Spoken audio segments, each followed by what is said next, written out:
মূল সমস্যাটা হলো দুর্বৃত্তায়িত রাজনীতি, দুর্বৃত্তায়িত টপ লিডারশিপ, যাদের ভিশন নাই, স্টেটসম্যানশিপ নাই, শিক্ষা নাই, যে ইন্ডিপেন্ডেন্স অফ জুডিশিয়ারি কেন দরকার। এরিস্টটল, প্লেটো, সক্রেটিস দার্শনিকরা বলে গেছে তিনটি অর্গানের ভিতরে একটা ব্যালেন্স থাকবে, একজন আরেকজনকে চেক অ্যান্ড ব্যালেন্স করবে। এই অশিক্ষিত বর্বর অদূরদর্শী রাজনৈতিক নেতৃত্ব সবসময় জুডিশিয়ারিকে তাদের কবজা আনতে চেয়েছে। সেইটারই ফসল হলো এই মোজাম্মেল হক। 2011 সাল থেকে বিভিন্ন টকশোতে আমরা বলেছি যে তার নামে একটা স্লোগানই ছিল খায় তেরাম দেয় রুল, তার নাম হইল খায়রুল। এই মোজাম্মেল হোসেন হাইকোর্ট ডিভিশনে অন 11-এর সময় যে পলাতক ছিল শেখ সেলিম, শেখ হেলাল, এরা তাদেরকে ডাইরেক্ট 560 অনে হাইকোর্টে এনে জামিন দিয়ে দিয়েছে, তাদের একদিনের জন্য জেলে যেতে হয় নাই। শুরুতে একটু ঐতিহাসিক দু একটা প্রেক্ষাপট বলা প্রয়োজন। যে মামুন ভাই বলেছিল ভবিষ্যতে যাতে কেউ দলবাজি না করতে পারে। সো এই দলবাজি জায়গা থেকে আমি বলি যে লিডারশিপের দুইটা ধারা আছে। রাষ্ট্র পরিচালনা রাজনৈতিক দলের দুইটি ধারা।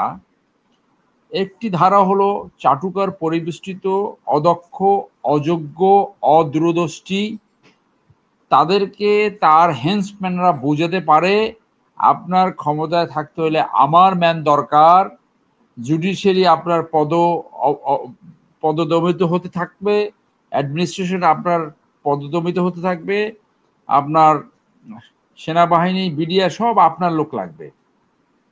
এবং এই আমার লোক বা আপনার লোক কালচারে যায় শেষ পর্যন্ত পতন হয়। আরেক ধরনের নেতৃত্ব রয়েছে। সেই নেতৃত্ব হলো যে দূরদর্শী, দেশপ্রেম এবং জনগণের স্বার্থ, দেশের স্বার্থ সবার আগে দেখে। তারা জানে যে নির্দিষ্ট সময়ের পরে ক্ষমতা ছেড়ে দিতে হয় এবং পিসফুল ট্রানজিশন অফ পাওয়ার যদি না থাকে তাহলে ইভেনচুয়ালি পতন হয়। তো ফ্রাউন থেকে শুরু করে শেখ হাসিনা এবং সর্বশেষ বাশার আল আসাদ কেউই কিন্তু তাদের পতন ঠেকাতে পারে নাই।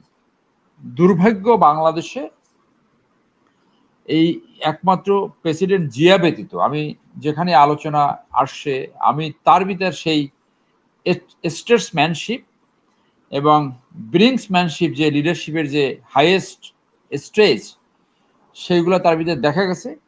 জিয়াউর রহমানের ভিতরে এই কোয়ালিটি ছিল, দূরদর্শিতা, গণতন্ত্র, বহুদলীয় গণতন্ত্র এবং সিভিলিয়ান সরকার সেই সময় যারা গণতন্ত্রের নামে গণতন্ত্রকে ধ্বংস করছে, তিনি সেনাবাহিনী থেকে ঘটনা পরম্পরা এসে গণতন্ত্র পুনঃপ্রতিষ্ঠার চেষ্টা করেছে। তিনি ন্যাশনাল এবং ইন্টারন্যাশনাল ষড়যন্ত্রে কিল্ড হয়েছে। ওখানে ওনার লিডারশিপ আর বাংলাদেশের মানুষ সেই সুফল ভোগ করতে পারেনি। এই একটা দিক। আরেকটা দিক হলো যে আমাদের পার্শ্ববর্তী যে নেইবার, তারা চেয়েছিল অনেকদিন যে বাংলাদেশকে, শেখ হাসিনাকে ইন্ডিয়ার উপরে ডিপেন্ডেন্সি সিনড্রোম গ্রো করতে, তার উপর ডিপেন্ড করতে হলে বাংলাদেশে প্রথম যে দুইটি প্রতিষ্ঠান, সেই দুইটি প্রতিষ্ঠান আজকে উইক করতে হবে, ধ্বংস করতে হবে। একটি হলো সশস্ত্র বাহিনী, আর একটা হলো জুডিশিয়ারি। শেখ হাসিনা এক্স্যাক্টলি সেই কাজটিই করেছে, যে জনবিচ্ছিন্ন হয়ে ইন্ডিয়ান এই কুচক্রে ক্ষমতায় থাকার জন্য কমপ্লিটলি ইন্ডিয়ার উপরে ডিপেন্ডেন্ট হয়ে গেছে। তো বাকিটা ছিল শুধু তাদের লুটপাটের ব্যাপার, যে ক্ষমতায় থাকার জন্য ইন্ডিয়ার উপর ডিপেন্ডেন্ট এবং ইন্ডিয়া বাংলাদেশকে লুটপাট করবে। আগে আমি এইটুকু বলে নিলাম যে মূল সমস্যাটা হলো দুর্বৃত্তায়িত রাজনীতি, দুর্বৃত্তায়িত টপ লিডারশিপ, যাদের ভিশন নাই, স্টেটসম্যানশিপ নাই, শিক্ষা নাই, যে ইন্ডিপেন্ডেন্স অফ জুডিশিয়ারি কেন দরকার। এরিস্টটল, প্লেটো, সক্রেটিস দার্শনিকরা বলে গেছে তিনটি অর্গানের ভিতরে একটা ব্যালেন্স থাকবে, একজন আরেকজনকে চেক অ্যান্ড ব্যালেন্স করবে। জুডিশিয়ারির কাজ হলো এক্সিকিউটিভ যাতে অ্যাবিউজ অফ পাওয়ার না করতে পারে, অ্যারোগ্যান্স না হতে পারে, এবং যাতে আইন অনুযায়ী তারা রাষ্ট্র পরিচালনা করে, সেইটাকে এনশিওর করার দায়িত্ব হলো জুডিশিয়ারির। জুডিশিয়ারির সাথে সবসময় এক্সিকিউটিভ অর্থাৎ মন্ত্রী, এমপি, এদের সাথে এক ধরনের কোল্ড ওয়ার চলতে থাকে, একটা শীতল যুদ্ধ চলতে থাকে। কারণ এই রিট ফোরামে যে আমরা যাই, এর ম্যাক্সিমাম তো সরকারের বিরুদ্ধে এই মামলাগুলো হয়, all writ against the government. So এই কনসেপ্ট যদি না থাকে যে রাজনৈতিক দলের জন্য, দেশের জন্য, জনস্বার্থের জন্য ইন্ডিপেন্ডেন্স অফ জুডিশিয়ারি প্রয়োজন, আমাদের সেই নেতৃত্ব আসে নাই। এই অশিক্ষিত বর্বর অদূরদর্শী রাজনৈতিক নেতৃত্ব সবসময় জুডিশিয়ারিকে তাদের কবজা আনতে চেয়েছে। সেইটারই ফসল হলো এই মোজাম্মেল হক। 2011 সাল থেকে বিভিন্ন টকশোতে আমরা বলেছি যে তার নামে একটা স্লোগানই ছিল খায়তেরাম দায়রুল, তার নাম হইল খায়রুল। ওনার ওয়াইফের চিকিৎসার জন্য 10 লক্ষ টাকা নিয়েছিল প্রধানমন্ত্রীর ত্রাণ ফান্ড থেকে। তো ওনার যদি আত্মসম্মান বোধ থাকতো উনি এটা নিতেন না। ওনার ওয়াইফকে বাংলাদেশে চিকিৎসা করালে কি হতো, কি অসুবিধা হতো? বাংলাদেশে তো প্রেসিডেন্ট শাহাবুদ্দিন, বিচারপতি শাহাবুদ্দিন বাংলাদেশিতে চিকিৎসা নিছে। বদরুদ্দোজা চৌধুরী সে তো বাংলাদেশে চিকিৎসা নিয়ে মারা গেছে। আর হামিদের মতো 3rd ডিভিশন পাওয়া চরিত্রহীন প্রেসিডেন্ট হাসি কাশি হইলেই জনগণের টাকায় বিদেশে গেছে।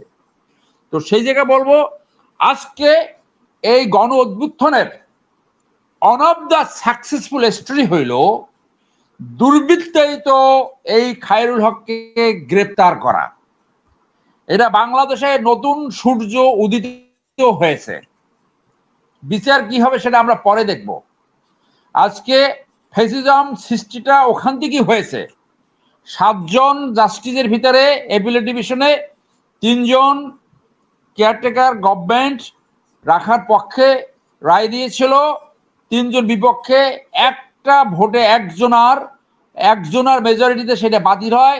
এরপরও শর্ট অপারেটিভ অর্ডারে ছিল আগামী 2টি নির্বাচন কেয়ারটেকার গভর্নমেন্টের আওতায় হবে। এই দুর্বৃত্ত 16 মাস পরে সেই অপারেটিভ আদেশ চেঞ্জ করে একটা দিল এবং তৎক্ষণাৎ এই স্বৈরাচারী সরকার সেইটাকে পার্লামেন্টে পাশ করে ওটা বিদায় দিল এবং ওইখান থেকে এই স্বৈরতান্ত্রিকতা দেন ফ্যাসিজমের সৃষ্টি হলো। এইটার বীজ বপন করছে এই খায়রুল হক। এই জন্য মানুষ দেখেন উৎফুল্ল হয়েছে, মানুষ এটাকে স্বাগত জানিয়েছে এবং মানুষ আজকে খুঁজে পেয়েছে যে অন্তত একটা হোয়াইট কালার ক্রিমিনাল আজকে বিচারের আওতায় আনা হয়েছে। কোন অপরাধের জন্য তাকে বিচার করবে সেটা প্রসিকিউশন, আদালত, সাক্ষী প্রমাণে সেটা নির্ধারিত হবে। তবে ফ্যাসিজমের দোসর হিসেবে আপনার অভ্যুত্থানের আকাঙ্ক্ষা ছিল ফ্যাসিজমের দোসর এবং ফ্যাসিজম কর্তৃক যারা ডাইরেক্টলি অথবা ইনডাইরেক্টলি বেনিফিটেড, তাহলে এই খায়রুল হক ফ্যাসিজম কর্তৃক ফ্যাসিজমের দোসর এবং ডাইরেক্ট এবং ইনডাইরেক্ট বেনিফিশিয়ারি।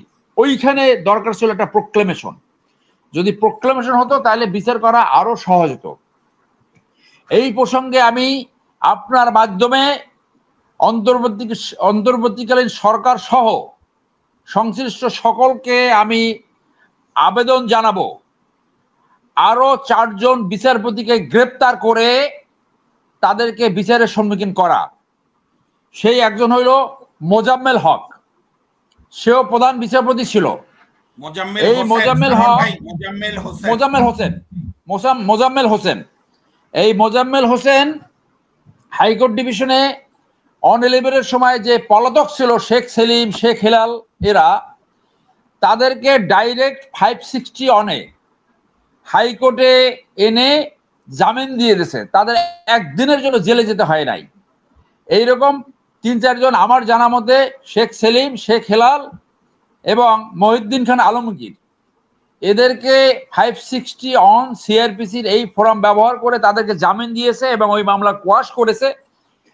তারা রিলিফ পাওয়ার পরে আর কারো জন্য এই ফর্মটা ওপেন ছিল না।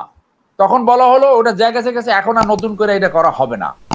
এইটা আর একটা চরম বিচারিক জালিয়াতি। ওইটার পুরস্কার স্বরূপ সে প্রধান বিচারপতি হয়েছিল।